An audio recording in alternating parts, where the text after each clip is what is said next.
Pues ¿quién me quiere decir yo? Yo. Vale, va. Ya. Espera un momento, ¿le he dado a grabar? Ah, sí, vale, está grabado. Ya. Ahora que tengo que hacer. Otra vez ya. Ajá. Ya. Pues bueno, buenas tardes. Otra vez. Ya. Pues buenas tardes, yo... No, dame otra vez, la última. Pero acuérdate, mira para allá. Ya. Pues buenas tardes, ustedes ya me conocen y ya saben por qué estoy aquí, pero de todas formas, yo soy Héctor Francés y hoy he venido a exponerles mi trabajo de final de grado, que como verán, versa sobre la preproducción de un cortometraje desde el prisma de la figura del director.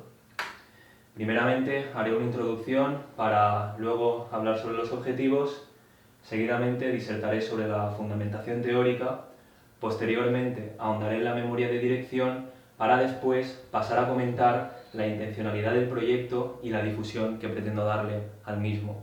Y finalmente haré una autoevaluación. Quisiera antes citar textualmente la sinopsis del cortometraje para que en adelante haya una contextualización establecida. Y la sinopsis dice así: un nini veinteañero que se da un tiempo a sí mismo para encontrarse, acaba encontrando que no hay nada que encontrar y que su devenir depende y siempre dependerá del mismo. Y en cuanto a los objetivos que me propuse para con todos los documentos que conforman la preproducción, con el guión literario lo que quise fue basarme en un paradigma que no hubiera estudiado en clase.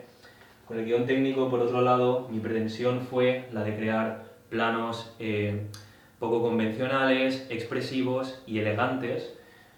Con el storyboard, dada mi pésima habilidad para el dibujo, lo que quise fue que las ilustraciones pudieran ser comprendidas por cualquier persona. Y por último, con la memoria de dirección, mi pretensión fue la de crear un documento que inequívocamente transmitiera mi concepción artística. En lo tocante a la fundamentación teórica, sobre todo me apoyé en la corriente filosófica del existencialismo, concretamente en el pensamiento de Jean-Paul Sartre, que además fue el germen de todo este proyecto. Y la idea fundamental del existencialismo, y la cual hilvana la diégesis de todo mi proyecto, es que la existencia precede a la esencia. Y lo que quiso Sartre decir con esto es que la existencia es contingente y no necesaria. Es decir, en este caso, el ser humano empieza por existir y luego y solo luego se da a sí mismo la esencia.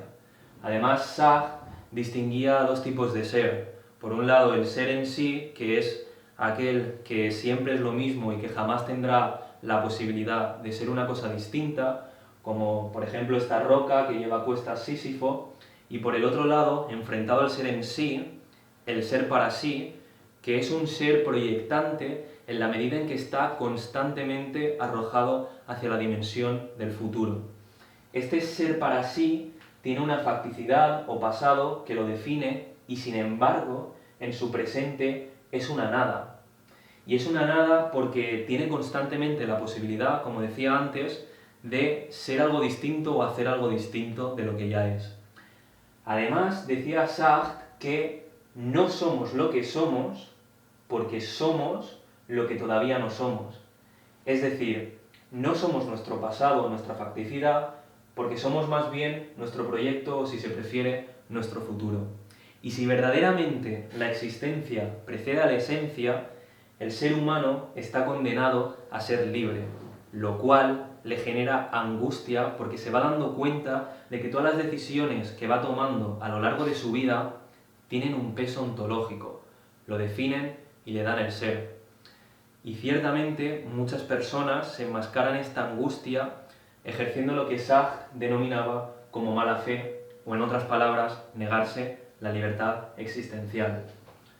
Por otro lado, también estudié sobre el pensamiento de Sergei Eisenstein respecto al cine, y él pensaba que el arte es fundamentalmente conflicto, porque es el arte lo que saca a relucir las contradicciones del ser, y el ser no es más que una evolución constante a partir de la interacción entre opuestos contradictorios. Y todo este concepto del conflicto viene de la teoría hegeliana de la dialéctica, cuyo principio estriba en que los conceptos nuevos surgen a través de la yuxtaposición de ideas individuales. Es decir, una tesis interactúa con la antítesis para dar luz a la síntesis. Y es precisamente por esto que Eisenstein decía que el montaje es esencialmente conflicto. Por otro lado, también investigué sobre los ideales cinematográficos de Robert Bresson, quien acuñó el término del ojo eyaculatorio, con el que se refería a que con este término del ojo eyaculatorio se refería al hecho de fomentar la concatenación de ideas en el público, ayudándose de personajes con una psicología poco clara y el montaje constructivo. Y por otro lado, para escribir el guión literario me basé en el Story Cycle de Dan Harmon, que básicamente consiste en contar una historia en 8 fases.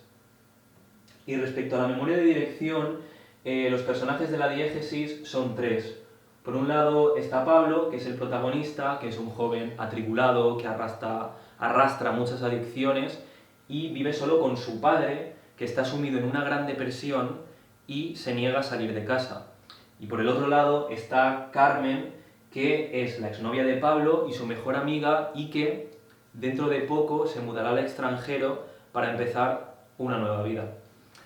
El conflicto de toda esta historia estriba en que tanto Pablo como el padre ejercen esta mala fe de la que hablábamos antes, en contraposición a Carmen, que es plenamente consciente de su libertad existencial.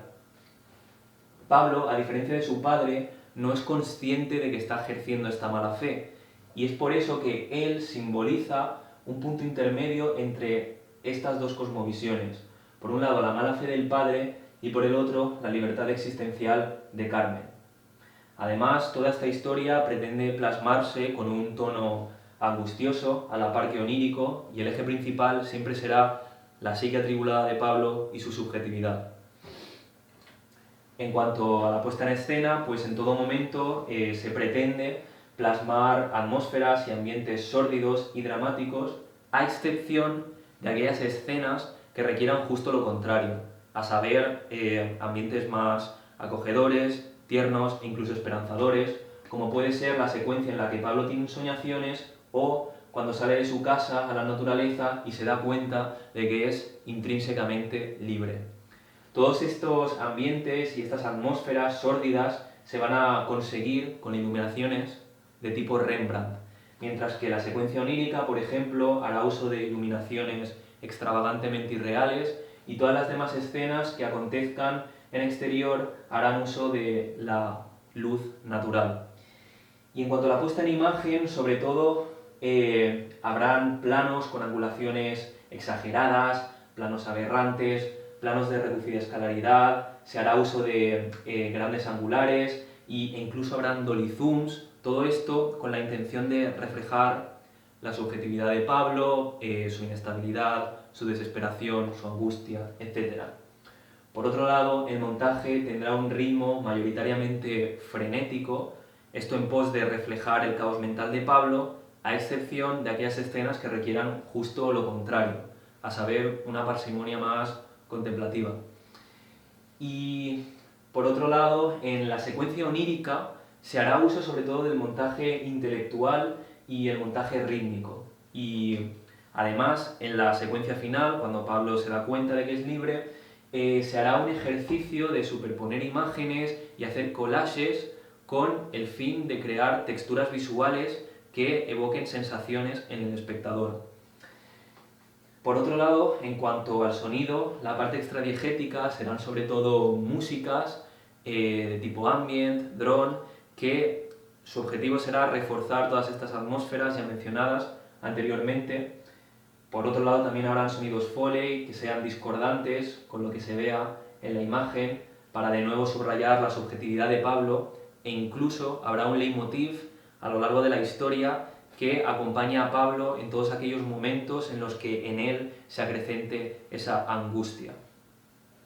En cuanto a la intencionalidad del corto, lo que se pretende es que cause un gran impacto visual, estético y sobre todo emocional en los espectadores, de forma que estos se vean abocados a hacer un ejercicio de introspección y reflexión sobre todas las temáticas que se presentan a lo largo de la historia. Y en cuanto a la difusión, pretendo subirlo a plataformas como pueden serlo YouTube o Vimeo. También me gustaría presentarlo a festivales de cine, como pueden serlo Corto Comenius, y también me gustaría hacer una suerte de promoción en redes sociales, como pueden serlo Instagram.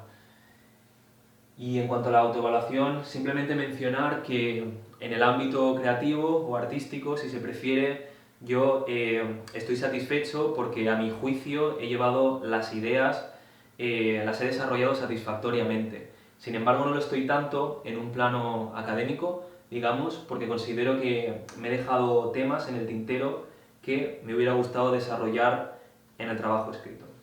Y hasta aquí mi presentación. Muchas gracias por prestar atención y ya está. Bravo. Pues yo creo que ahora estará grabado. Ahora